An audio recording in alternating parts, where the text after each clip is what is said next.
د یکوندي کې د طالبانو د عملیاتو تازه جزئیات راغلل. طالبان وایي د یکوندي کې وژل شوي کسان بغاوتګران وو.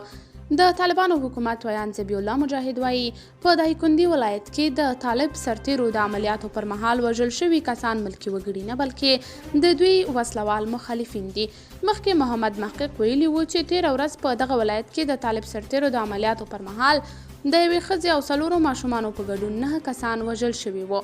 خو د طالبانو ویان ذبیح الله مجاهد نن شنبه د نومبر په 26مه چې د لندۍ له 15 نیټې سره برابره ده په خپل ټویټر باندې لیکلي چې یاد عملیات پر هغه وسلوالو کسانو ترسره شوي چې د دوی پر ضد یوه کور کې راټول شوي وو.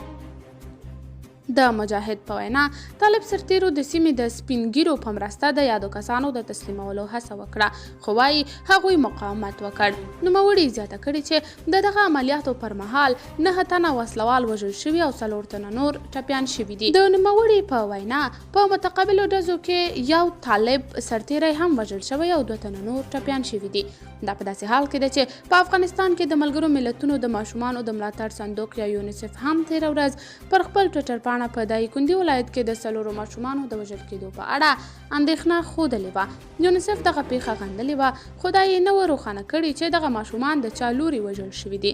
د افغاني ولسمشر محمد اشرف غني مرستیال سرور دانش چې اوس مهال په بهر کې هم دغه پیښه غندلې وه او په اړه یې تحقیقاتو غوښتنه کړې وه. قدرمنو کتونکو، تاسې په هکله څه نظر لرئ؟ کمنټ کې شریک او چینل سبسکرایب کړئ.